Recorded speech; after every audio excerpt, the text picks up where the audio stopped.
I'm really happy to see so many people here. I'm sure it was a very daunting task to climb the 4 floors to get to this place, but I'm glad you could make it. Today's session is going to be a very interesting one. We'll be talking about data science in practice.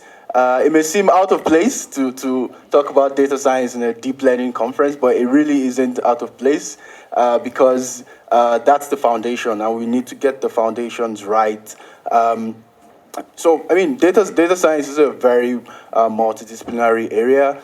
When you talk about data science, you talk about how do you gather the data set, how do you share data set, how do you build infrastructure to enable analysis on the data set. When you've analyzed your data, how do you communicate that result?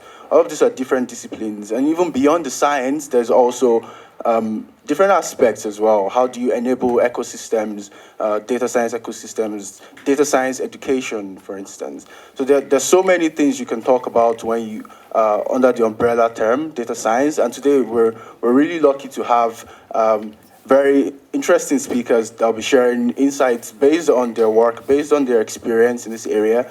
And I would really encourage everyone to take the opportunity while they're giving their talks, during the panel discussion, take notes. And if you have any questions, there'll be time for that as well. And I forgot something very important. My name is Victor Akinwande. I'll be the moderator for this session.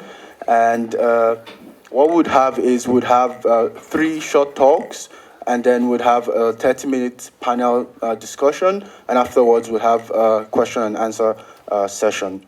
So our first speaker for this session is Selena Lee. I'm really excited to have Selena Lee give a talk. Selena is the CEO of Zindi. How many of you have heard about Zindi? Awesome. Yeah, you have so many fans. So Zindi is actually the first competitive data science platform in Africa, which is amazing, right? And Selena personally is very passionate about how do you unlock the power of data to impact lives on the continent? How do you use data for social impact? And she's going to be giving a talk around what they're doing at Zindi and how data can actually be used to enable social impact. So please join me in welcoming Selena Lee.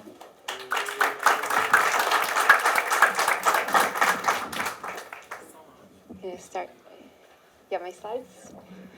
Hi, good afternoon. Thank you so much for coming. I'm so excited to be here. And it's exciting to know that so many of you have already heard about Zindi. I want to start with a question. Just show of hands, how many of you have ever found yourself struggling to find that awesome data set, whether it was labeled images, text? Yes. And thinking about data sets that are available for you, I mean, all of you, most of you are based here in Africa.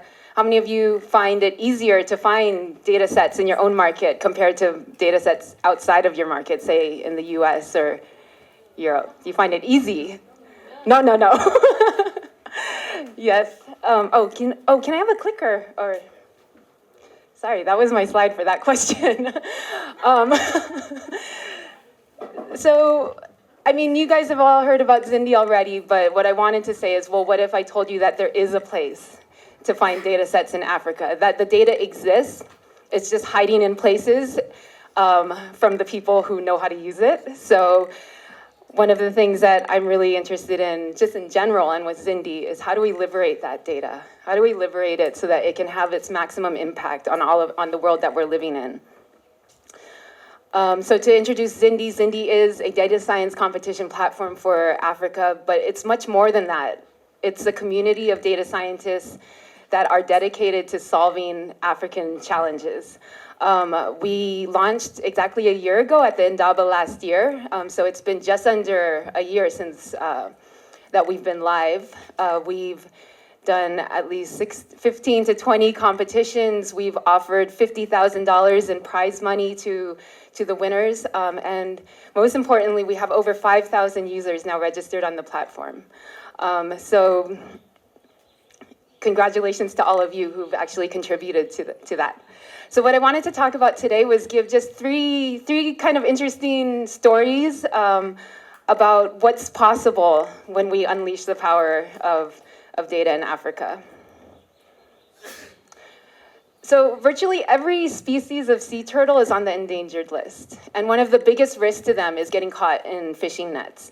There's a nonprofit organization here in Kenya called Local Ocean Conservation that is working to rescue sea turtles when they get caught in fishing nets. And they've been at this for over 20 years. So one of the things that they do is that when they get a turtle, they rehabilitate it, and then they tag it. So that's part of their own data collection. One of the challenges with tagging is that it's expensive. Organizations like Local Ocean spend thousands of dollars every year just buying tags. And not only that, you have these turtles swimming all over the place and losing their tags and rubbing their tags off so that you can't read the number. And not only that, when they come to Local Ocean, they're already compromised. Their health is compromised. They're sick. And actually the tagging, when you tag their fins, it leads to more diseases. So one of the things that Local Ocean is interested in, so I told you they've been at it for 20 years. When they capture the turtle, they also take a picture of the turtle. And you can see that turtles have these patterns on the side of their face. And those are actually like fingerprints of sea turtles. So they've caught over 10,000 sea turtles over the years, and they've taken pictures of every single one of them. And sometimes multiple times they'll get caught in fishing nets. So they have multiple pictures of 10,000 turtles. So one of the things that we want to work with them on is a facial recognition for sea turtles. And this will eliminate completely the need for tagging. Yeah, I mean, it's been tried before, and actually what has been the limitation is that no one has a data set like this, like what they have. Close up, out of the water, like close-up pictures of turtle faces. So that's one of the things that we want to work on, and you can see that if we manage to do this successfully, it'll completely change the world of conservation, or turtle conservation. And not just in Kenya, but around the world. Okay, so another story that I want to share with you is, so drought is quickly becoming a reality across Africa. Well, across the world, but across Africa. And agriculture is actually the biggest consumer of water in sub-Saharan Africa.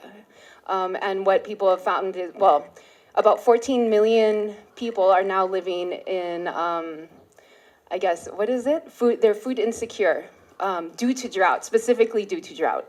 Not even talking about poverty or lack of income, but it's due to drought. 14 million people in Africa are food insecure.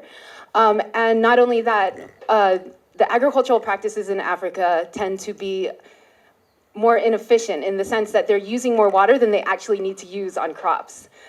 So one of the things that we're looking at is WASI Hub is an organization that's promoting the use of IoT for agriculture. They did a project in Senegal where they placed sensors all over maize and peanut fields, and they collected over 400,000 data points over the course of 4 months. They're collecting things like soil moisture, but then they're also looking at solar radiance, temperature, wind, rain, and what they want, one of the things that's going to be possible with this data set that is actually a competition that's live right now in Zindi is if we're able to predict the level of soil moisture in the crops, then the farmers can actually water their crops more efficiently. Because one of the limitations also is that for a lot of the smallholder farmers, they actually have to put in the order for irrigation days in advance. So it's not enough for them to realize that their crop is dry and needs water today. It's that they need to know maybe 3 days in advance, 3-4 days in advance when they're going to need water. So you can see that this is actually like a really efficient solution for preserving a natural resource that is water. And not only that, I mean, I think that what's really exciting about this is that combining these IoT kits that cost like under a few $100s each, with a machine learning solution, you actually can revolutionize the way that smallholder farmers or actually any agriculture producers are operating.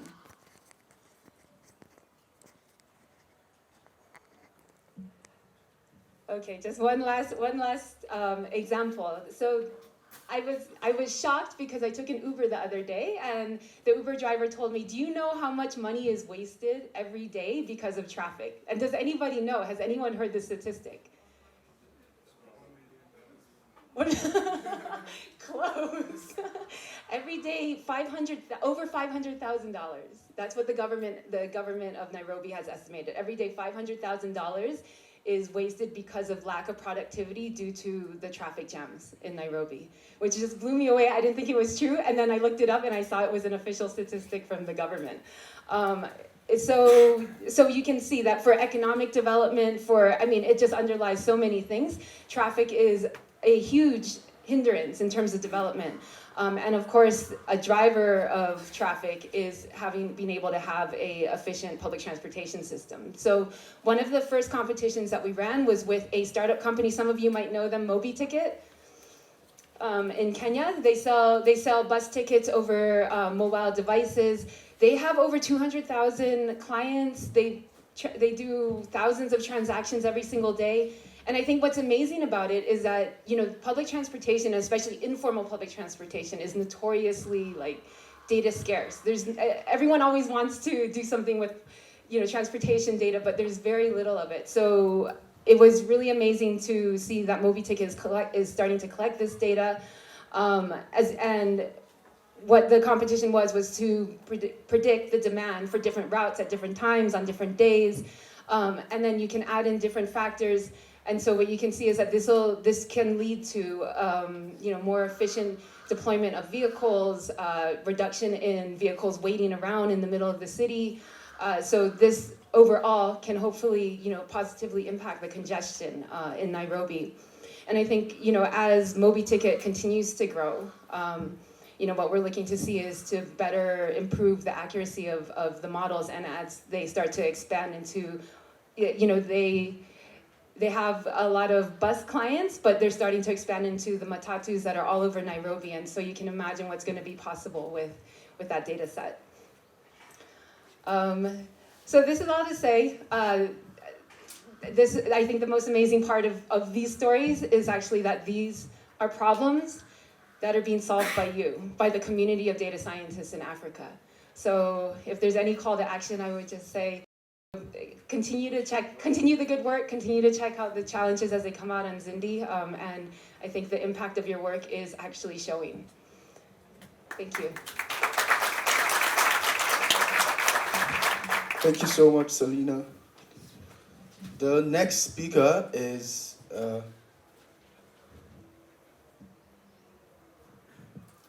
Mashake Mboi. And I'm sorry, Mashaki, I've tried to know how to pronounce your name, but I couldn't quite get it right. But I'm really excited to call on her to the stage. So she works with the National Science Lab in South Africa, the Council for Scientific and Industrial Research, as a data scientist. And she'll be talking to us as well about some of the really exciting projects that they've done at CSIR and some of the lessons that they've learned in doing so. Boy.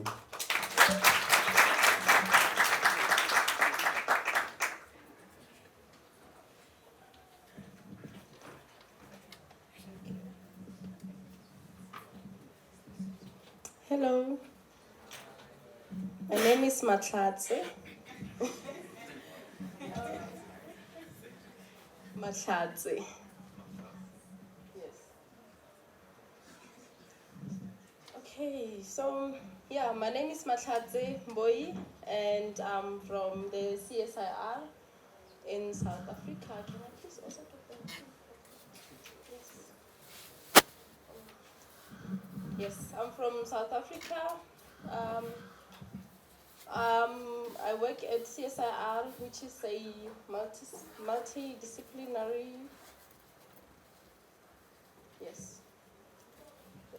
in research industry, which deals with research for scientific and industrial research. In the past years, it has been very much aligned with the scientific, but right now, since April this year, we are going towards the industrialization of the scientific research that we develop. We strive for the EPIC values, which is pursuing excellence, celebrating people, personifying integrity, and welcome collaboration from everywhere. Okay, and then we have a team at the CSIR. which is in the next generation, what is this thing? Next generation and enterprises, and we are in the operational intelligence. Oh gosh, I'm so scared. We are in the operational intelligence team, and this used to be our team last year, and it has evolved a lot ever since. What we do in our research is really look at research that impacts the lives of ordinary South Africans. And yeah, these are some of the clients and partners that we have worked in. Most of them, you can see, they are from the government and from government, municipalities. That's because of the nature of the work that we do and the values that we have in improving the lives of our South Africans. Okay, so these are some of the tools and services that we have used in our work. So this is a data science track. Something that he mentioned is that you might think it's out of place because we are in a machine learning, deep learning Indaba, but the thing is we use data science, we use deep learning, we use machine learning every day, almost every day in our work. Okay. Okay. So one of the researches that we do is on generative adversarial networks, and we use GANs for anomaly detection. I think you know about the other generative models track that is running parallel to this one. I'm sorry, but I'm not going to explain in depth because they're explaining there. But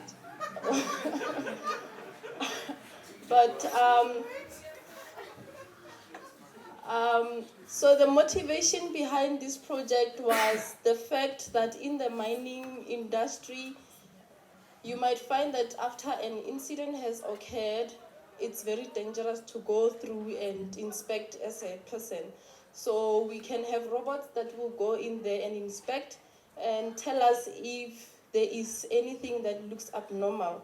And by abnormal, it means if you have taught a robot that this is a person has a head until the legs. If anything is missing, that means something is not right with the person. So what these mobile autonomous systems would do is be like a patrolling agent, yes. And then after an incident has occurred, it will go around and see and alert if there's anything that is abnormal with the people. So we used chess as our test subject in the lab, where we trained again using chess, and then we on the other picture, the one on the left, you can see we put a little patch here just so that we make it as if it's an anomalous thing. And on the right here, you can see that the model was able to pick up the anomalous region from the chair, and this is exactly what is needed. Yes, and then another one of the projects that we work on is the Presentation Hotline. This one was launched by the previous president, which he wanted to engage with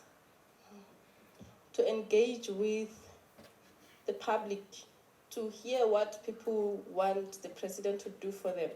And what he did is launch a phone number where people can call and say, President, I applied for an ID 5 months ago. I've been going to Home Affairs and I'm not getting it.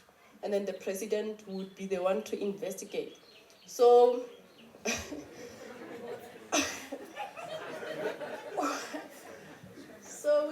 so the president has a team of people that he has assigned for this task. And they have provided us with call records and strikes records for us to just model, to analyze and monitor how events or incidents occur, to see just the state of the country, I guess, the state of what are the people complaining about at this time. Maybe they can also be proactive in dealing with certain things. So they wanted a monitoring and analytics platform and a social media ingestion engine. This is a work in progress too. Okay, I'll come back to this one. This is some of the records that we used.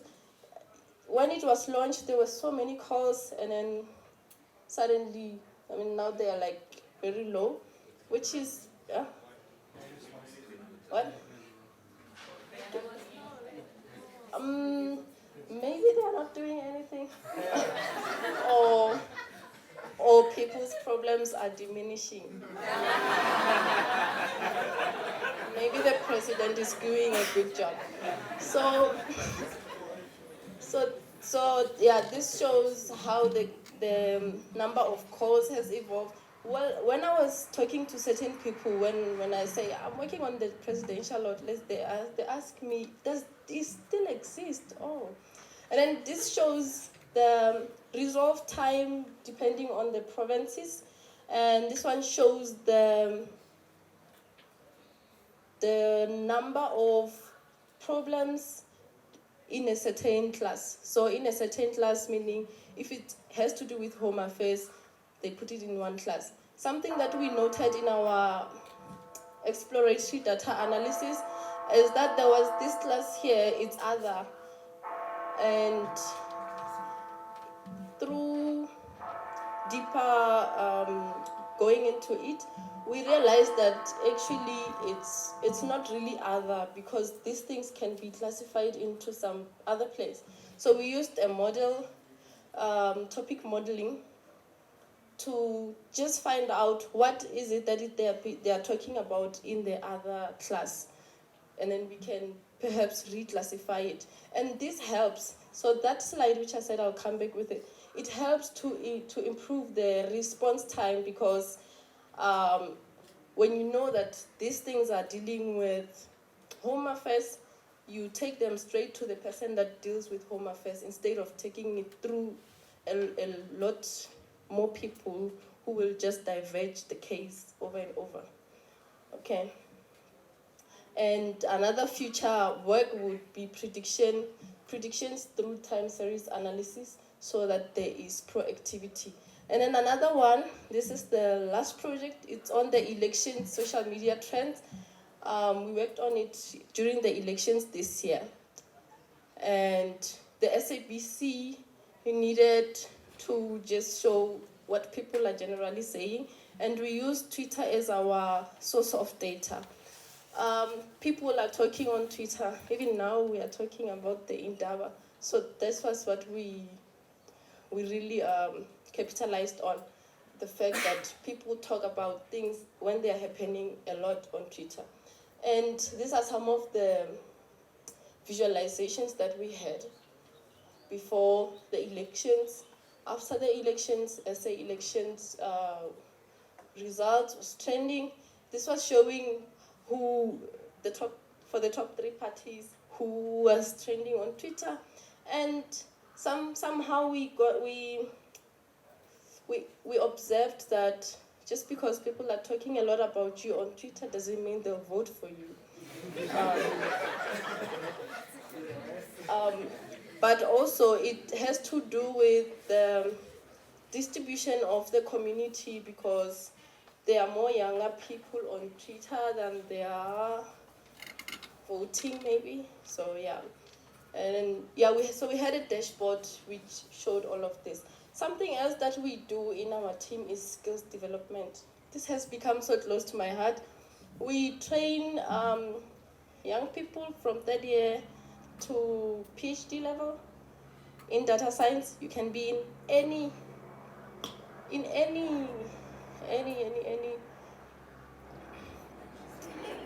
yes, you can be in any one of this and anything that you're studying. we love to let people see the work that we do.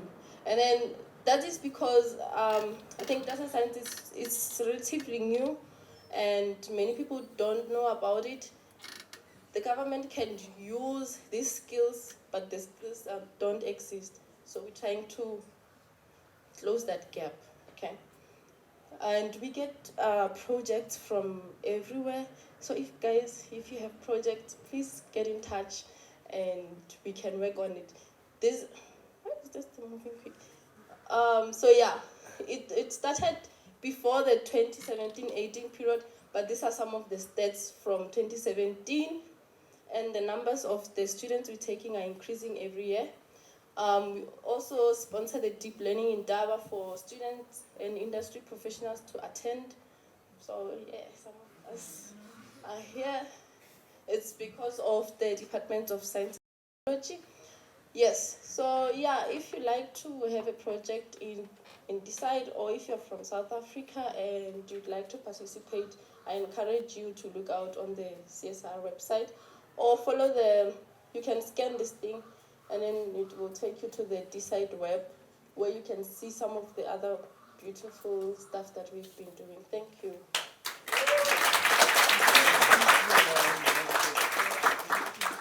Thank you very much, Boy.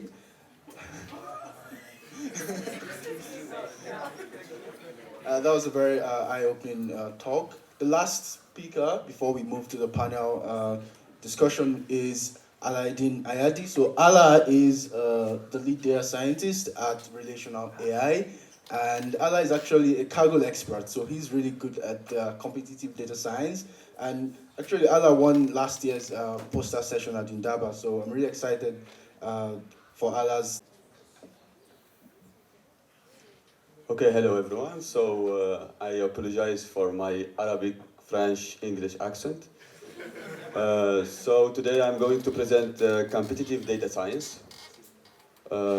Actually, it all started here. April 2017, which was the beginning. It was 10-hour competitions.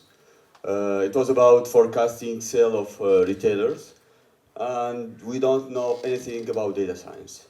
We don't know anything about how to develop data frame in Python, algorithms, feature selection. We don't know anything, but we discovered everything during that competition, and we were able to gain this PS4. So me and my colleague, he's at Google, and me, I'm working at Relational AI. I think we are allowed for one slide propaganda of where we are working. So you can see that we have a lot of publication, a lot of award-winning papers. We are working on database systems and theory applied for machine learning.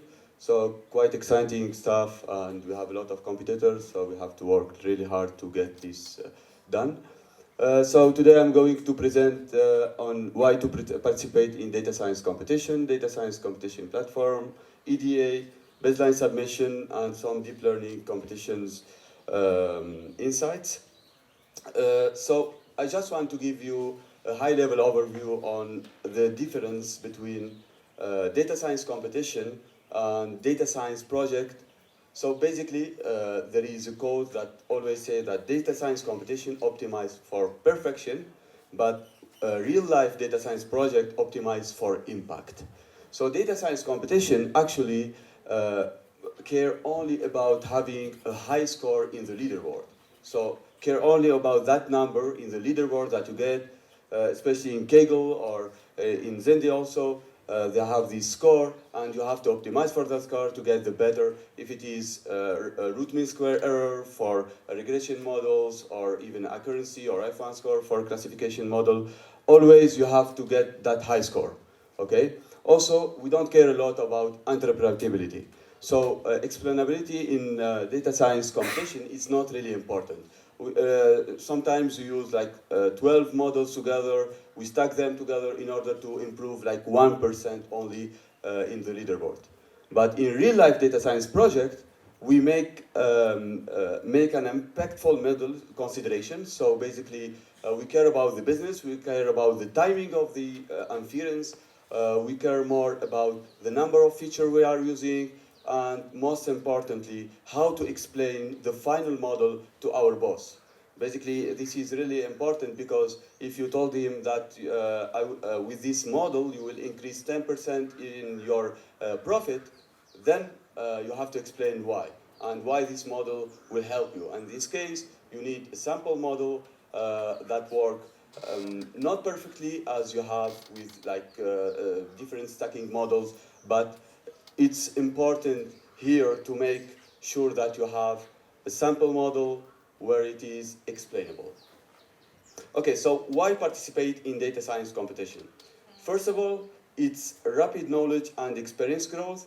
I'm sure that you are saying, okay, I'm learning always on Coursera, but believe me, especially on Kaggle, you are going to learn from the best of the best.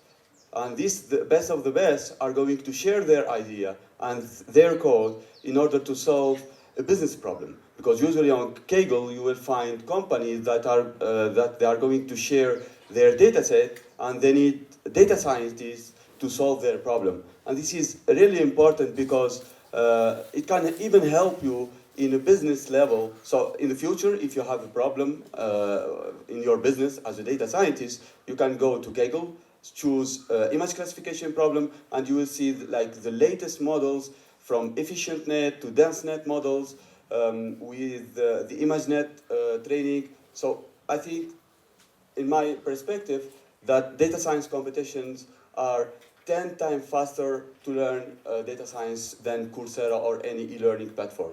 Also, it can help you to gain practical business track and portfolio improvement. This is really important because if you go, for example, to Google and you show them your GitHub and how many competition you have played, you have always to share your solution on GitHub or in Kaggle kernels to show the world that you are there and you are participated in this competition in order to get a high score, basically.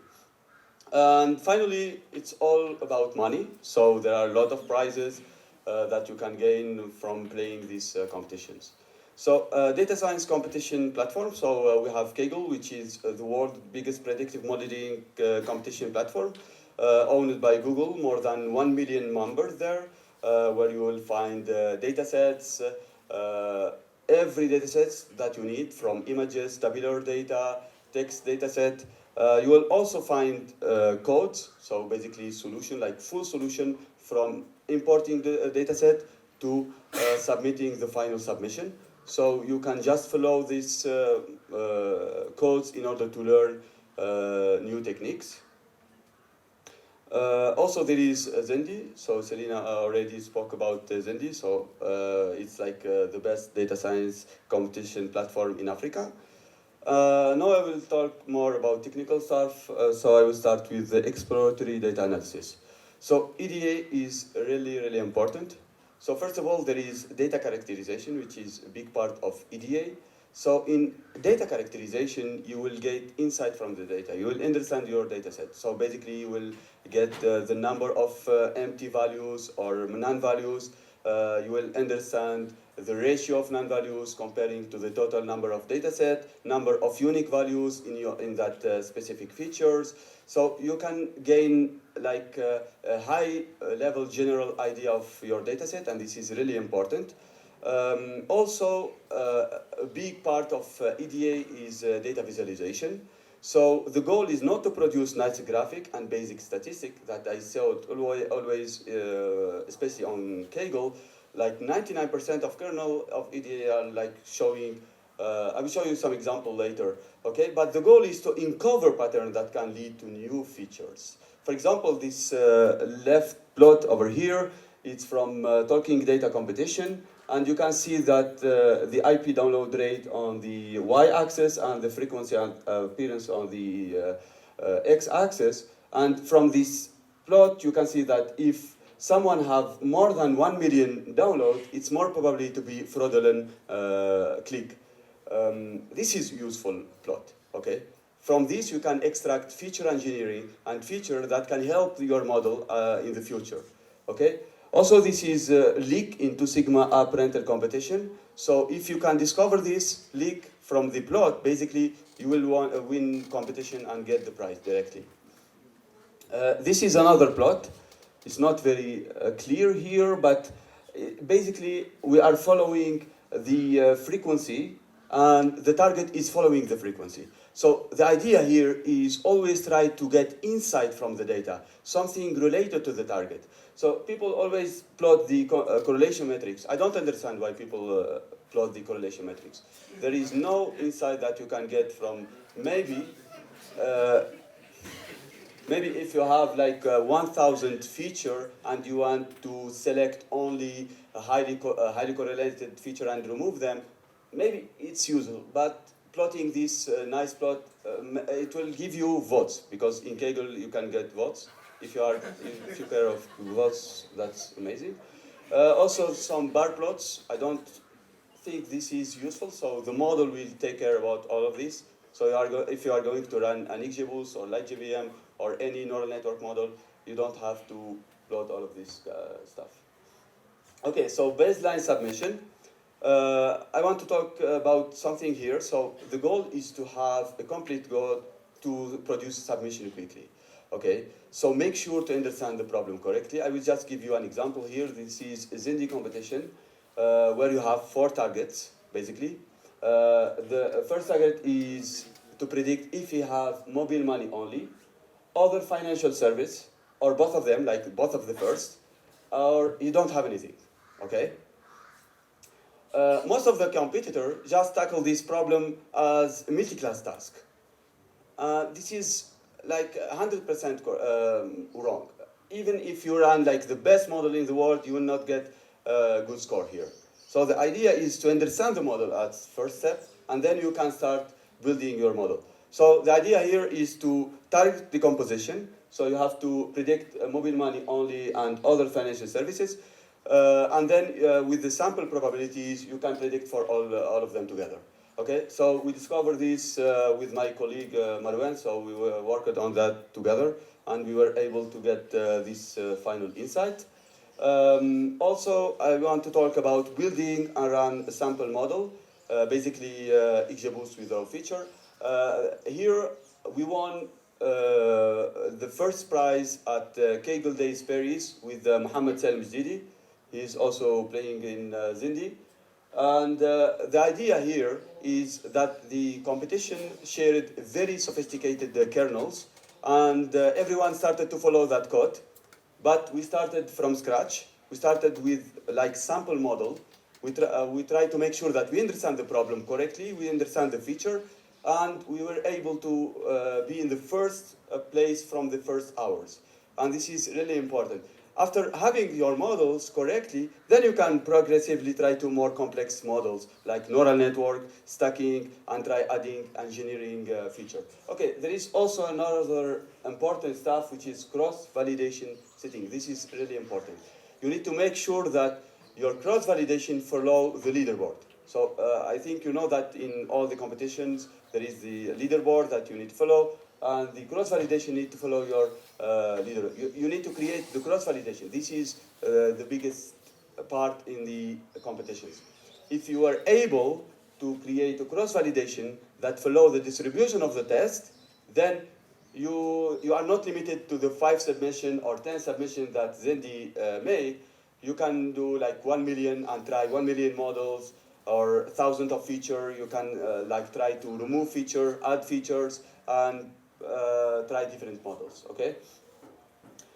Q&A and deep learning competition. So I have like some question in order to work in competitions, basically image problem and text problems. So how to speed up convergence? Can someone give me some ideas on how to speed up convergence here for deep learning models? Yes, small linear rate. Yeah. Amazing. Yes. Anything else? Model? You mean with keyfold? Yes, keyfold will help you to speed up, yes. But we are more interested on deep learning, yes. Data augmentation. Yes, okay, so the idea here, because sometimes you have 10 hours only in competition, and we need to converge like very fastly in order to get the final results and make sure that our model. So the idea is to use reduce Alaron plateau, and we are reducing learning rate when the neural network has stopped improving. And this is really fast improving, and you can use it with Keras implementation, and you get like very fast results and very fast convergence actually. Okay, what is the main secret here? Okay, what is the main secret to win data science competitions? Yeah? Okay, I just put the logo here, you can see there is. Okay, okay. So, yes.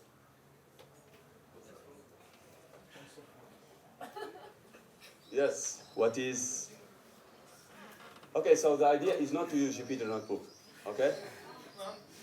Yes, you actually, a good deep learning engineer is a good coder. This is, you have to know that, okay?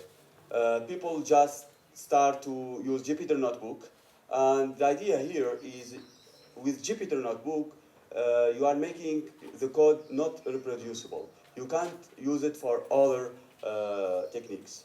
So, for example, we always prepare all the model before attending any event.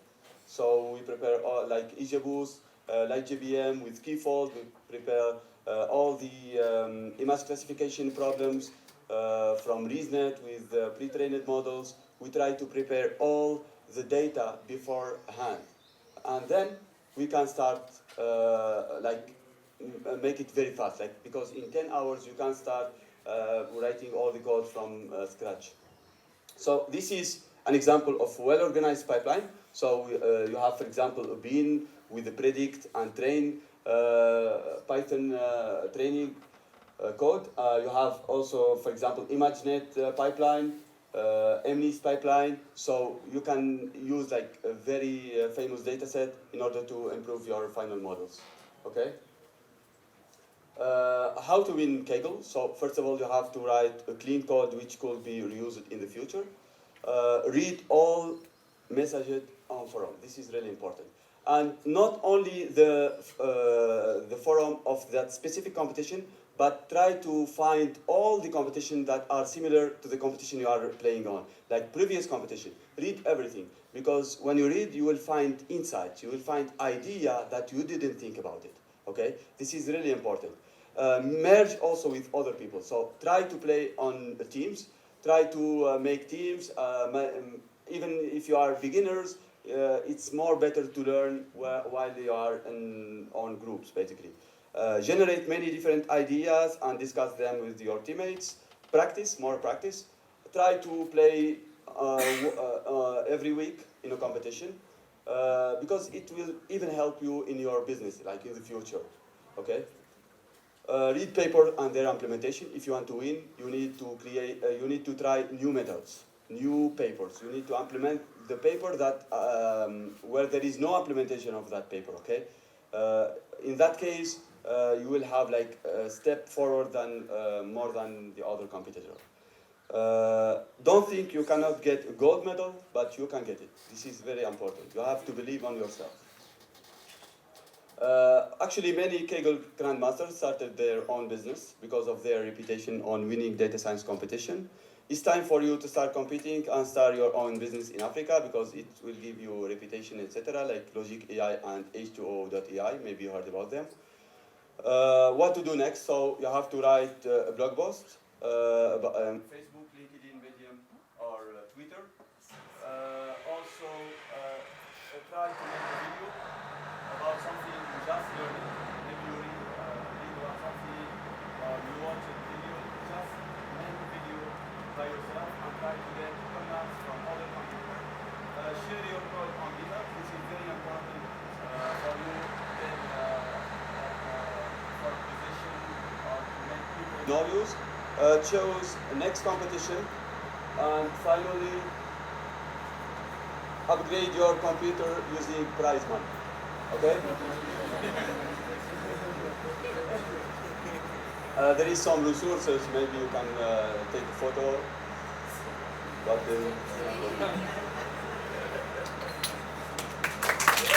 thank you very much.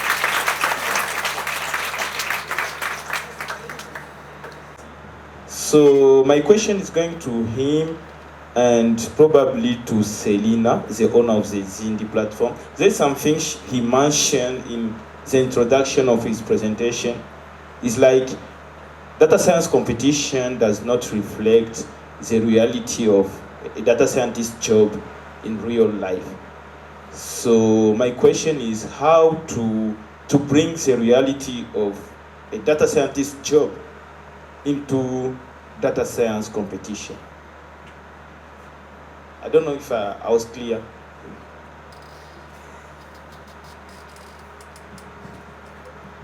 Amazing question. Okay, so there is some work now is done, especially on Kaggle. So they restrict the submission that run only on kernels. So they give you, for example, 1 hour only, and they give you like 1 GPU. So you are restricted by some limitation. You have to make your model run for 1 hour, and your model also need to doesn't take a lot of computational power. So you can't stack like thousands of models together in order to improve your score, but you need to make a good model that work for dataset.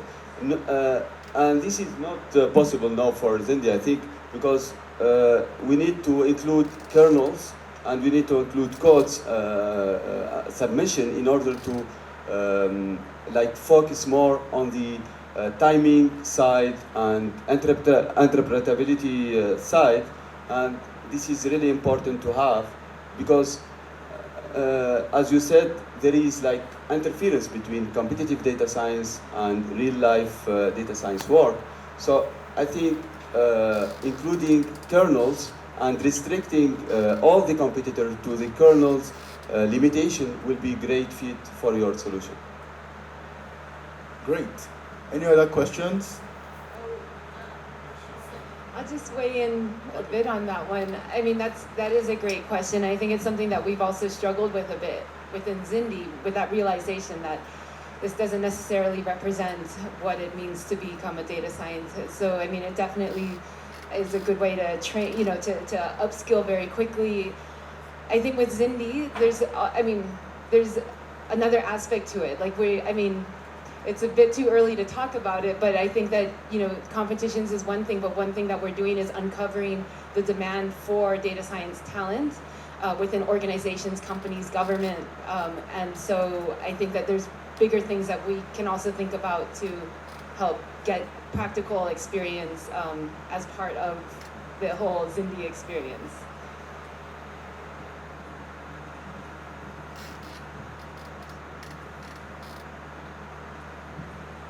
Any other question?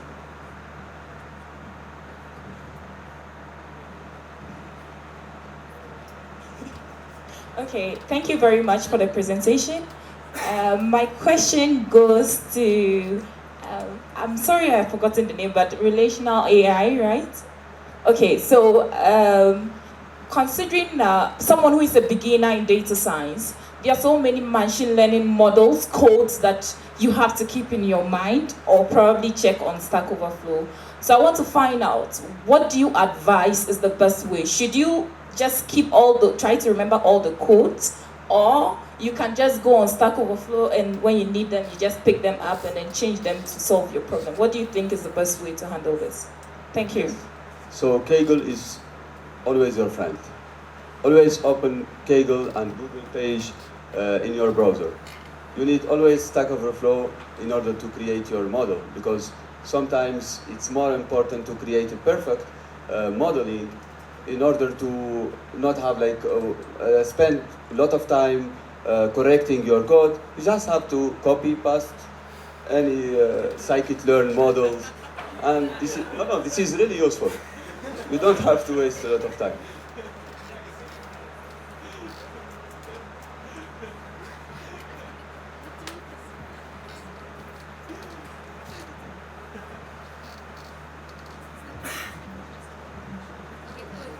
Good evening. My question is directed to you. In Kaggle competitions, specifically machine learning, I realized that, as you mentioned, spending some good time understanding your features and generating more features, so that's feature engineering and a bit of hyperparameter tuning. It's crucial that contributes towards you winning the competitions and having a good position at the leaderboard.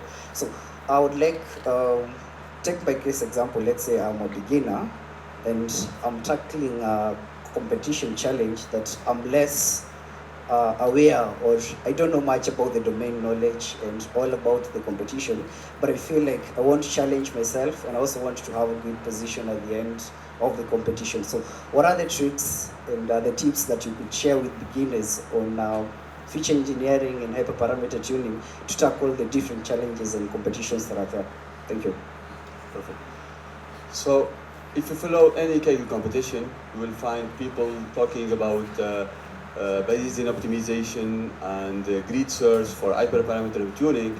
And as I said, when you follow Kaggle competitions, so when you start the competition, and I hope that you start today in new competition, you will find the best of the best sharing ideas about several modeling and several code that you can implement in that specific business. Okay, so you don't have to know a lot about domain knowledge, especially like, for example, there are some financial modeling or retail business competition.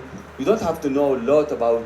It's good to know, but you don't have to know more, especially if you are going to implement a deep learning model where the feature engineering is done like automatically, or if you are going basically to create even feature engineering from EDA that you have plotted, or from data characterization that you have. So I advise you to start with some courses at first, okay? Then you move to Kaggle competitions. Start with the easiest one, like knowledge-based competitions, and then move on to the business-based competitions. Because in business, it's always, there is like this insight that you have to extract from the data. This is really important to have in your journey, basically. Okay? My question goes to Mahlatse. Yes, on this model that you developed on a presidential hotline, right? I want to understand how you developed this model, like the basic steps. You said people we are calling, right? I want to understand, did you give it like a window, say about some months to collect, data about what people we are talking about, and then now place them in different classes or topics, right? And then you develop a model to automatically predict what is this person complaining about. I just wanted to throw more light on how you did it, and also the algorithm you used for the model. Thanks. Okay. So the presidential hotline was launched in 2009, and ever since then, data has been collected. When calls come through, whoever is behind the phone in the presidential hotline would discern that, okay, this call is related to this class or this class. And sometimes they create new classes if the class that they think it's about is not there. So yes, they record it manually. So what we realized now during the exploratory data analysis is that many classes are useless, others are repeating. So we need to reduce the number of classes so that they are more meaningful and people, the responders can respond exactly to what they need to respond to. So the window is since 2009 until 2017. We didn't use the original classes. So what we look at is the context of the text. If you look at topic modeling, it's a bit similar to K-means clustering, which it clusters. So in text, in topic modeling, it clusters similar text together. So yeah, that's, and then the algorithm used, it's on what's this? sklearn. It's LSM. Yeah. No, not that one. NMF. Ne? Yes. You can check it on, yeah. Is that sufficient? I think. Hello. Okay. So my question goes to everyone who feel like answering it. So we are continuously being trained in data science, but I feel like DevOps for machine learning is being left out, or it's not being touched the way it has to be, because in future we'll be having an army of data scientists, but the DevOps skill is not there. And where do you run your data science? Where do you do your data science then? So what is your input or on that?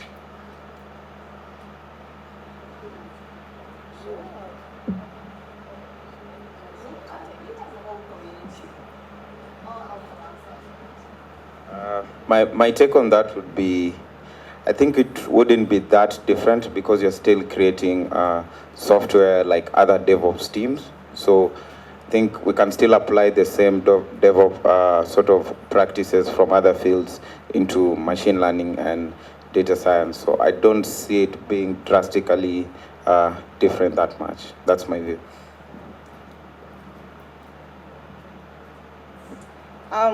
I would say if you actually want to create something that works in the real world, you always need a team. And the team will come with the different skills. So I think what we are here for is to train people in machine learning, and that's what they will contribute to this team. And the thing is, you as a machine learning practitioner is to go outside and find the people who were trained somewhere else with the skills that you need and form that team in order to actually make this thing happen. Okay, my question goes to Selina of Zindi. So, what would you advise to someone who actually is making Zindi like his main source of income? Let's say is only working for winning Zindi competition, or only spending his time trying to find out how to start a company of recruiting the best people, let's say in his country or in his town, and winning Kaggle competition or Zindi competition. I cannot ask to Kaggle people. I don't know one from Kaggle. You are from Zindi. So how can you answer that question? So are you asking, is it possible? Yeah. I hope we one day get someplace like that where we have enough prize money to support a startup. But right now, I wouldn't totally bet on it. Every competition we do, we have, up to 700 people competing, which I know Kaggle, is on a different scale. So Zindi is actually probably a better place than Kaggle if you're hoping to fund, some other projects. But Zindi's not quite there yet, but one day, maybe in a year, talk to me. Maybe we'll have enough prize money for that. Hi. My question is really straightforward. What do you think about the talk about R or Python? What do you think about that?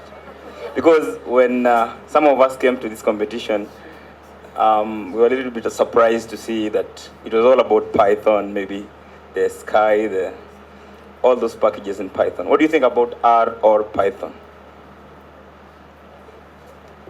Does anyone want to answer that? I mean, I think it's a very, you can spend the whole day here debating about R and Python. I think my answer to that would be, it doesn't really matter what you use. What matters is the results you get, the value you get at the end of the day.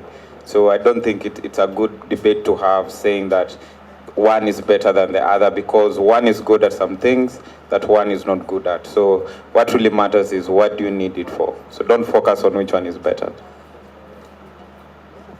Great.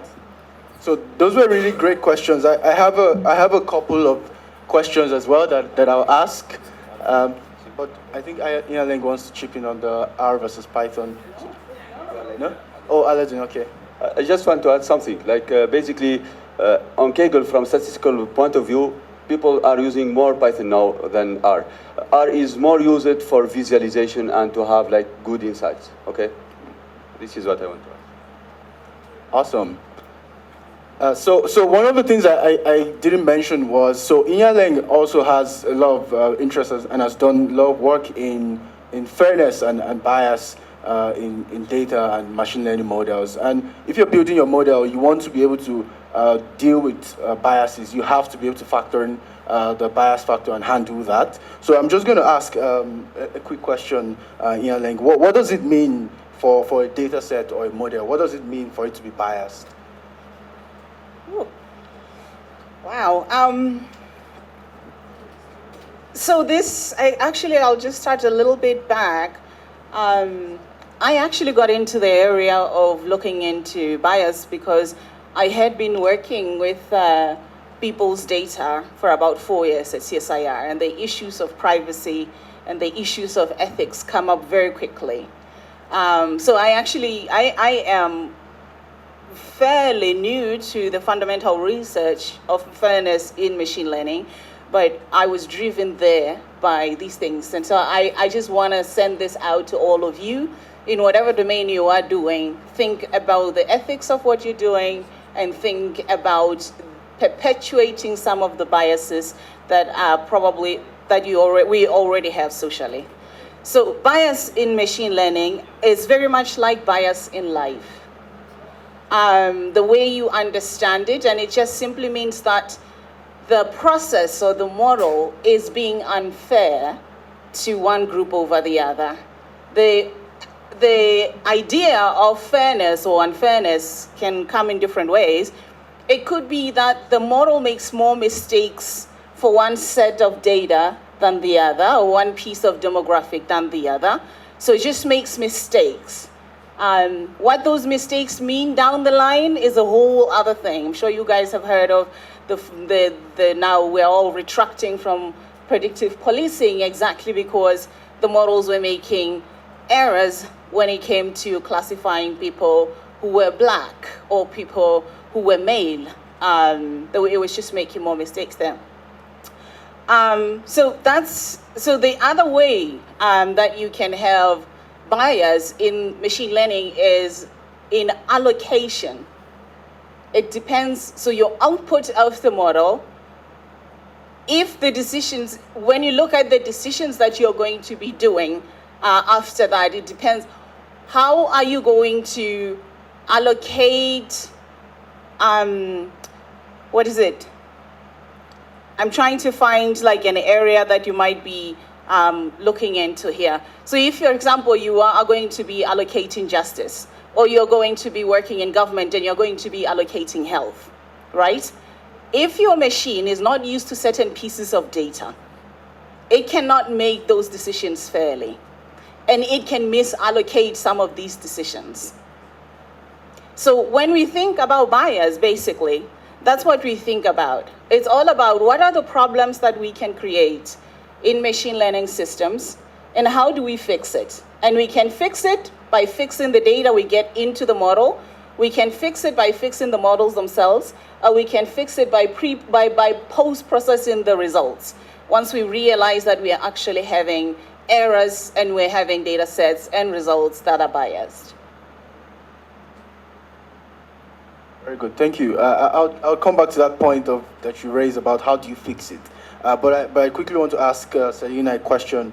So one of the things that I think about when I think about Zindi is like lots of people have data, but they're always like keeping their data very closely. So how do you? What are some of the ways like that you use to encourage people to give out their data in light of like privacy issues and political issues and things like that? How do you make that happen? Yeah, that's definitely an issue that data is the gold, right? And they don't want to release that gold from their clutches. And I think, there's the value of the data. There's also the privacy issues or the fears of violating privacy standards. So these are all quite valid. But I think that with Zindi, we've hit on some kind of nice win-win arrangement, because I was just talking to someone about this earlier today. I think what happened with Zindi is that when companies think about releasing their data, if it's a consultant or someone that they can't see, then they have a lot more misgivings. But with the platform, we're showing that the scoring is very objective. We're showing that there's hundreds of data scientists on the platform that would be working on their problem. So there's also like the value versus the risk. So I think, having Zindi in this public domain, totally transparent, has helped with increasing the value and then also decreasing the perceived risk as well. Awesome. So my next question will be to Alfred, and really this question is about creating a demand. So how do you create a demand for? So Selena had mentioned that, like, this idea of competitive data platforms also sort of showing people that, oh, maybe we should get a data scientist, right? How do you create a demand locally for data scientists in Kenya, in Africa? I think it's by showing people what's possible. What do you achieve when you use data science and machine learning in your processes? And how you do that is by really democratizing the knowledge around machine learning and data science.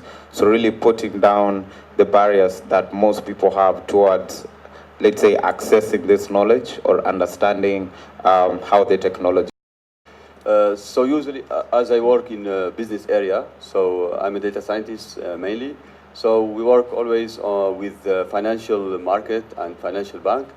And when we do, for example, credit scoring, we have to convert the metrics into profit. If you use that model, you will get 10% of profit, because you don't understand, you will get 90% on your F1 score. The executive level don't understand what will happen, but you need to convert that and translate it into profit, into many conversion. I don't know if others have any addition to add to that, but this is really important to explain the main metrics or main results into a business perspective area, okay? Cool. I really like that idea of like transforming metrics into like business ideas, because ultimately, like, people don't understand F scores. When you show them AUC, they don't care what is AUC. That has to be translated into something they can understand. And I really like that idea of profit. You called it, right? Nice.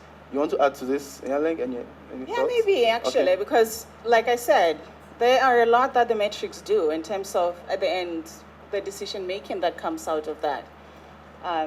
So if your metrics, for me, one of the areas I always look at is exactly these metrics. It's like, which direction are they going to sway me, and what things are being scored higher? So if I have a ranking algorithm and I'm looking at it and it's scoring certain things higher, in fairness, I need to look at that and see what kind of objects are being scored higher versus other objects.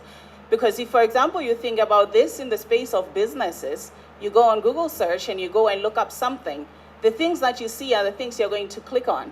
These are the businesses that will be viable. So in some way, we're giving these businesses more business, exactly because the metrics said this is where you should allocate the most amount of score. That's the things. And there's a whole bunch of things also that you have to be careful with metrics about exactly what it is that you're measuring with this metric.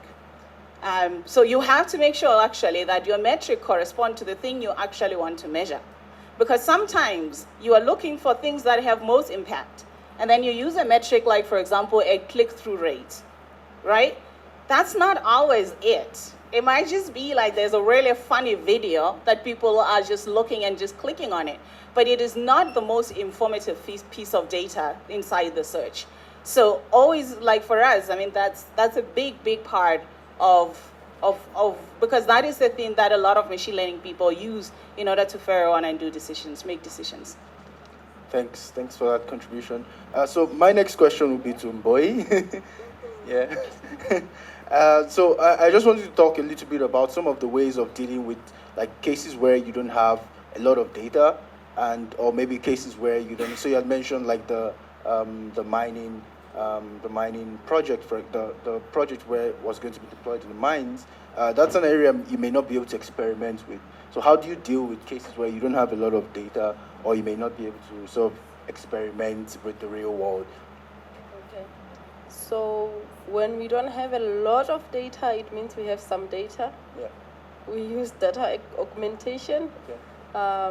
That is creating a bigger data set from the little that we have, so that we are able to train a model on it and test on it. Yeah. And yeah, if there is none at all, then we create it. Take pictures if it's a computer vision problem, and yeah, we continue with the work. Cool. That's interesting, because you mentioned data augmentation, and data augmentation is useful in practice, in the real world, in business, and it's also useful in competitive data science as well. You had mentioned data augmentation, and I'm actually very curious to, personally, this is an area I'm interested in looking into and learning more about, like data augmentation and some of the techniques for doing that. Do you want to talk about some data augmentation techniques? Okay, I'll talk about the pictures one. So change of color space, move the pictures around and rotate them around. But there's one thing which you need to make sure you don't do is create unrealistic copies of the pictures that you want to have. So for example, if you are, what can I say, if like it's a chair and you're trying to have as many chairs as possible, one thing that is not real is a chair which is facing upwards. So if you're gonna train on that, it's not gonna be normal. I mean, you know, machine learning algorithms learn from what you show them. So that chair is not gonna be normal in practice, although it's normal in for the. Ala, can you also like add to this conversation as well about like techniques for data augmentation? Yeah, so there is the data generator package, which is very famous to do. I think everyone here who do image classification or even image segmentation work with that. The problem is, as you mentioned it now, we have a problem, for example, to classify views, like front view, left, right, top view. And the problem was, if we do flip, like vertical flip, the left view moved to the right view. And this is really a problem. So you have to make sure how you do your data augmentation. So it's really important, because sometimes you have only 20 image or 300 image for a specific task. And after applying data augmentation, you will have like more than 2,000 to 3,000 images for that specific task. So data augmentation is very, very important, and you have to start working on it, especially not only for images, but also for tabular data set. Now there are like some synthetic data that we are using, for example, a generative adversarial network or autoencoder in order to generate new data and train the model on very sophisticated data, okay? Cool. So my next question is to Selena. So I'm actually curious to know. So when you want to like maybe solve a task and you set out to say collect data, it's often useful to know. What you want to use that data for before you start collecting data, because that might inform your data collection practice, for instance. So can you talk about what are some of the best practices for collecting data? Like, you get a lot of data from companies and you see, oh wow, this is terribly collected data probably. Can you talk about some of the best practices maybe for collecting or gathering data? Oh, wow. Someone else might also want to weigh in on this. But I mean, yeah, with each of the competitions, we start with talking with the data owner and just figuring out exactly what is the thing that they want to model, which will then inform, how big the data set should be, what data are they working with, are there other data sets that then we have to allow people to be able to stitch together. We're actually preparing one right now with a fintech that'll go live next week, and that data some of the data is very messy, and then also the reality is a lot of it is quite sparse, and so those are hard decisions to make in terms of, where the cutoff should be in terms of, when is it enough to allow it to go out. So, I don't know if anyone wants to weigh on data. Anyone wants to weigh in more on this? Okay. No. Okay.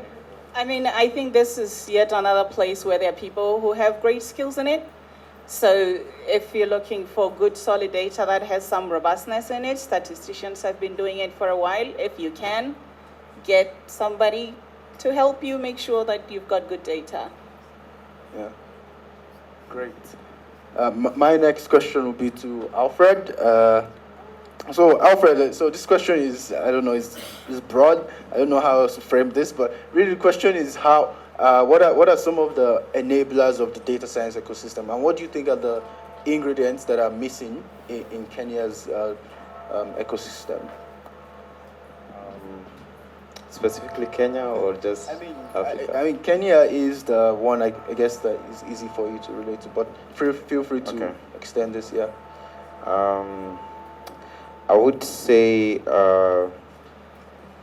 we need stronger communities that sort of keep practicing and keep bringing people together around data science. So it was just recently last year that we did the first data science hackathon with Zindi, and I think we had around 70 people who attended, and we are hoping that that number grows as we keep doing more sort of competitions with them. So I would say we need to keep highlighting that these communities exist, and the people from the industry need to sort of give back and participate in growing these skills, because the same people who are in these communities are the same people who will get upskilled and then get back to work for these companies. So I would say for now communities, and then another thing I would say is academia. So as much as we learned about statistics, so I did telecommunication engineering, but I didn't really appreciate very much the statistics and calculus sort of bit of it, of whatever I was doing, until I came across machine learning and data science. Now you start realizing, okay, this is where I apply these particular skills. So if we can turn the artificial intelligence units into sort of more practical and more sort of relational, like when you're teaching people calculus, try to show them that this is where you use it in machine learning and AI and so on. I think we'll start having better scientists and better researchers eventually. Yeah. So you think this approach of teaching people the intuition behind some of these techniques is a better way to is a missing ingredient in the ecosystem currently? Yes, I mean if I realized how powerful the calculus was at that time, yeah, I think I would have really gone deep. But most of the time, how the curriculum is taught, they just sort of just use typical examples, but they don't use sort of unique industry relational examples in whatever they're teaching. Yeah. Cool. So this question is really around when you think about some of the problems that are well suited for data science, like for some of the problems you had highlighted, Selena, they're usually like nationwide scale kind of problems, or even like worldwide scale kind of problems. And sometimes when you have to like solve these problems, you have to engage with different big stakeholders, government, big organizations, etc. So I just want Nyalleng to say one or two things about like what are some of the like challenges. How do you pull in these big stakeholders when you have to solve these big, large scale kind of challenges? Oh, so that is probably in reference to the work I did at CSIR. Right. Yeah. Yeah. Working for, I mean, there's probably quite a number of people here who work for government. Working for government, the incentives are quite different. A lot of people who work for government have job security, and they usually don't have to raise profits the way you have to keep doing in the private sector. And so the measurements of success can be a bit different. So when you are a researcher and your task is to improve some government process, I would say the single most important thing is to get a friend on the inside. If you don't have a friend on the inside, you're not going to do anything. It hardly even matters how great your product is. I mean, maybe if your product is really great, then it will get you that friend on the inside. But it is close to impossible getting things implemented and actually seeing change if you don't have somebody inside. Which I guess, once again, I'll take this opportunity to say, as a machine learning person, consider going into government. Consider being employed by a government agency. Consider going there to intern, because you actually understand the impacts that can happen when you leverage these techniques. And you can work from within and convince your colleagues to consider these ways of doing things. You have to have a link, a personal link, a professional link between the scientists and the people that actually implement these things. And when it comes to also the way we do science, we are very casual with one another. We don't have a lot of protocol. We don't have a lot of these red tapes and so can only be talked to at a certain hour.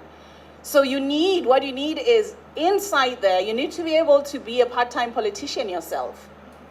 You need to know how to, you need to just go and make sure that you are frequently, you're always there. And then the last thing I would say, it really helps to walk into the office with a prototype. Even if you build it from data sets that are not even going to be relevant to the work you're going to be doing there, like a lot of institutions, they like to see a product. They want to see something that is clicky and moves around and is shiny and it's beautiful. So build a prototype for that very first meeting, just so that they know you can create something and get them excited. Have friends inside and, play the politics game a little bit. And also be sure to separate yourself quite a lot. Even though you're playing the politics game, always go into the group as the researcher, never as any kind of person who's gonna be a politician. That way they'll always leave you that room to just be a researcher. So that's what I would say. Very, very good answer. Thank you, Nyalleng. So I'm going to bring this back again to competitive data science, which it seems a lot of you were really interested in. But my question is around feature engineering. So we know deep learning models, they basically take away all of that complexity of, that's what they're supposed to do, take away all the complexity of feature engineering. You pass your data, it does its representation learning, high dimensional, whatever space, and it gives you the output. So in light of deep learning, is feature engineering really important? Or what's your take?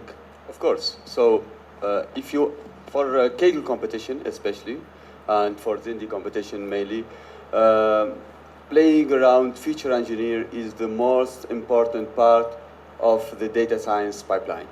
So trying to understand the data and basically playing, if you have, for example, a time series problem, you need to know how to create time series features, okay?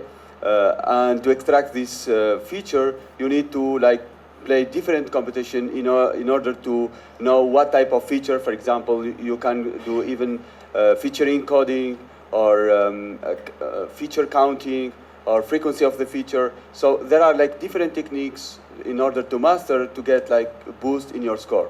This is the first part. The second part, you can even do the autoencoder part and extend the number of features that you have with the deep learning feature that you are going to extract from a fully connected layer, for example. And then you will have like this hybrid model that get insight from different models in order to have like this big one model that can give you a high score at the end. So feature engineer, especially from basically business knowledge or let's say extracting this feature from your data set is really important. As I showed before in the EDA, like this plot of the time series and how we were able to extract that if we have like improvement in the frequency that goes with the improvement in the target, this is useful insight, okay? And from that insight, you can extract different feature that will help you to improve the final modeling. Thank you. Nyalleng, this question is also bringing it back to what you had mentioned at the beginning earlier about fairness in data set. So you had raised this question: how do we fix bias? Just okay. We are trying to create things that help us make decisions. We are biased in our own decisions. So do we I actually think the biggest thing to do is to, if nothing else, is to measure the bias in your model. Because then you are aware. Because I think this is, I might be too negative, but this is literally how we have set up like societies, right? We have a legal system that is there exactly to protect us so that we are not negatively impacted, so that there is no system or person who mistreats you. Then you know you have certain protection. So I think, certainly there are things that we're doing. That we are like, technically what we're looking at right now, we are looking at data augmentation methods in order to be able to sway the results into the kind of discrimination we want, the kind of bias we want, because you realize that the bias is baked into the data set. And so what we want the data, the model to do is to actually not be precise with the data, but to make certain kinds of mistakes that will actually, in their prediction, will make everything a little bit better. So you look at the area of loan application, right? Historically, it's just been that women just don't get loans as much as men. So we actually want the algorithm to falsely give more women loans. We want that kind of an era. Those kinds of false, which one is it? Is it false positive? Is it false positive? I think it is false positives. Yes, we want those kinds. We wanted to think that, yes, it's a false positive. We wanted to think that this is a positive result, even though in the data that's put in as a negative result, because we are trying to fix the underlying bias. But, so there's these kinds of things that lots of people are doing. And actually, interestingly, even though, yes, there's less feature engineering you need to do, when you work in this area, you want to, because you already have areas that are going to be very suspicious if they are underrepresented. If you have data sets, data points that are underrepresented, then you want to make sure that your model is being fair to those ones as well. So this is where you might actually want to go back to old school machine learning and check out your features. But yeah, I think overall, I look at like the deep learning Indaba as research in machine learning fairness. Aisha, what she talked about in the morning, she's the head of the research group here in Nairobi, and one of her things is, I want to see, I want to understand the area of maternity health, right? This is an area that is understudied, and in machine learning, you would get all kinds of errors because this is not an area that the systems understand. That is actually a way of like machine learning fairness. That is unfair. The problem you choose to look at is your own bias. And so by actually, I think more importantly, you have to increase the diversity of the biases that the researchers hold, I think, in order for you to get somewhere. so that we all bring in our biases and we all swing these methods and all these algorithms any which way we want, and we measure the things we want, and we implement the things we want, and we test on the populations we are interested in and the environments we're interested in, and then I think we'll start to get things that are a little bit better. Thank you, Nyalleng. Add to that, I mean, I completely agree, and I think that the two areas that we need to, that are low-hanging fruits that we can do, is we need to increase the inclusiveness of both the data sets and the inclusiveness of the people who are working on those data sets, and that's, I think, essentially also encapsulating what you're saying. But I think that's part of what Zindi hopefully can help to do in this environment. Certainly, I mean, inclusion certainly is a step towards addressing some of those societal biases.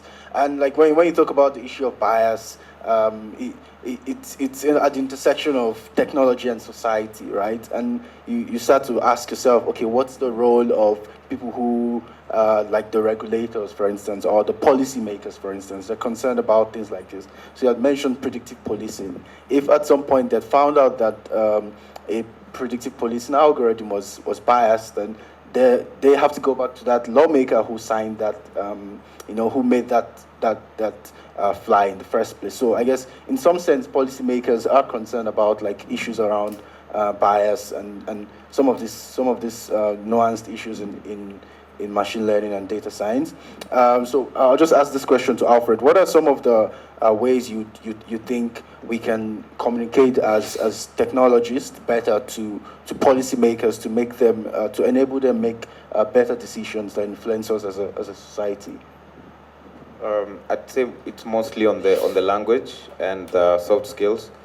So even in the industry, I meet a lot of data scientists and engineers who really have good projects, but the way they communicate them is sort of wrong, because they focus more on the technical side and flexing their technical muscle other than sort of communicating the value. So I think as technologists, if we start focusing on the value and explaining that value to people, we will communicate very well to policymakers.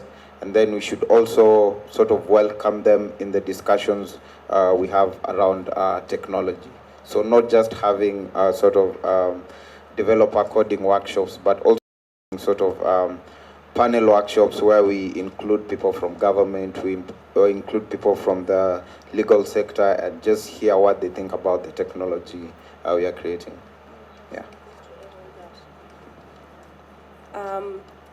Nyalleng talked about being the politician a bit when you need to talk to people who are in those areas that are very inaccessible. So I think one other way to talk to these decision makers is to speak their language. Put yourself in their feet and ask yourself, what is it that they will be interested in hearing? And then do your analysis, do your visualization or anything in the way that when they see, it will help them to make decisions. So you don't talk about the technical, yeah. Amazing. I think, thank you so much. Those are terrific answers. I think I would like us to sort of wrap up the panel questions on that note. If there are any questions from the audience, I'll take a maximum of 2 questions, and then we can call it a day. Okay, so basically, from the beginning, from the SOW, state of work, we specify that you have to give us all the data from the beginning. Even if you have, so for example, we have a problem before with the retail business.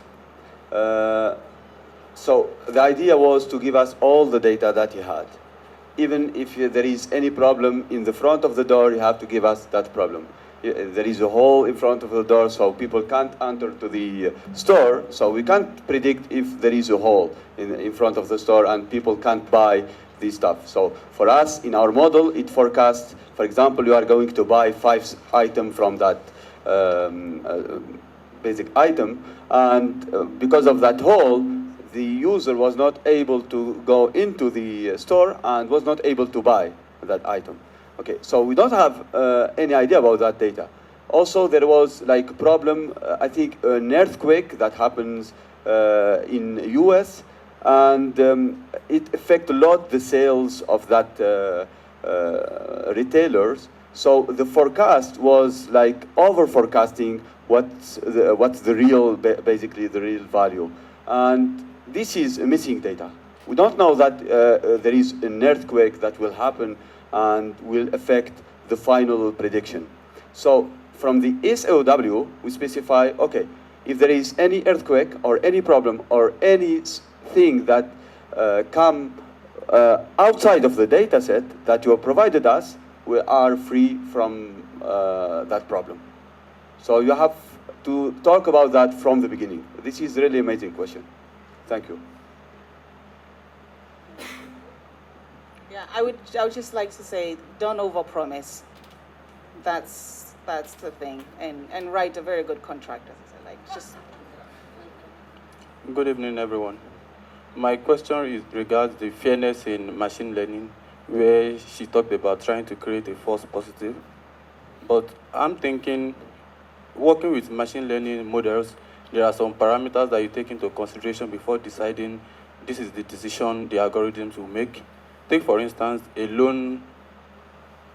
You are trying to get a loan, and the model is looking at your transactions over the month, then giving you loan based on that transaction. And women, considering that it is said that women actually earn less than men, so the algorithm is looking at how much you earn before giving you loan. Do you think creating a false positive is the solution, or actually solving the root cause of women earning less than men? Okay, so sometimes the reason for the bias and the unfairness is founded, like you, and then like you mentioned. But then in that case, then it wouldn't necessarily be unfair. That would be fair, because that would be gender independent, right? It would be anyone who earns less. If the model was truly fair and it truly base the decision on how much you earn, then you can actually just remove the gender dimension and the model should still give you the same results. You see, a lot of the time you can actually test on how much the model is using a certain feature to predict. And so when one of those features is gender, and gender should not be there, right? I mean, like you're saying, it shouldn't be about gender whether or not I'm going to pay my loan, unless there is some deep documentation somewhere that says that women do not pay back, in which case then, then your model is good. So you need, one of the things that we usually do is we try differently. We try to decouple certain features. So you would just do the same experiment, just remove the gender feature. And then you'll still see that there's something that is still somewhere encoded in the data set that actually these data points, like when you remove the thing that this person is female or this person is male, then the prediction changes. Then that's a problem, because it was based in the prediction on your gender. So the second thing is that the problem of fairness is really complex, and a lot of the results that you get in the fairness literature are very problem specific. Okay, so the kind of solution that we would provide for a certain scenario would not necessarily work in another scenario, because we are trying to solve, like specifically even in this one, is if you know that your problem is that your data set is voting too much with gender. And so you want to make sure that you want to correct that, and you want to make sure that you want to bias it in a certain way. Sometimes it might be age, in which case then you want it to make different kinds of mistakes in different areas. And of course, you would say that the easiest thing is to remove these features. But the problem is that a lot of these features are very correlated. They inform one to the others. Even if you remove one, you still get these kind of patterns that still, like the algorithm is still saying, would still be biased. So the full literature, I mean, there's so many ways to make a decision here. And even the kind of decision that you want to make. You can make a decision that says, I just want my model to give all the people the same equal chance, right? So that's what you want, in which case then you'll make your model behave like that. So in a selection thing, You want equal number of men and equal number of female, or equal number of old people and equal number of young people. And you can make it do that. So you see already, there could be a reason why you want to be aware of age. But for the problem you're solving, you want the model to do that. You could do one where you equalize the odds. So out of my people of my class, I want to make sure, like per class, that the probability of people succeeding for a certain model is equal. So you can do all of these kinds. So there's different methods, so many different metrics, exactly because the problem of fairness rests within the problem you're solving, right? It's a social problem. So yes, you're very right. And yes, sometimes you can make mistakes by biasing the algorithm too much and inserting, too much of this and sway the pendulum too long. But this is exactly why this is ongoing research. And we keep looking at it. We're making mistakes by not doing anything, so let's do something. Awesome. I think that's where we're going to draw the line this evening. It's been a very interesting and engaging conversation. I have learned a lot. I hope you have learned a lot as well. Do feel free to reach out to them, catch them anytime during the week. I'm sure they'll be happy to talk to you. You can ask any other questions that you may have. Thank you very much for being at this session, and please join me in thanking the speakers and the panelists for a very wonderful session.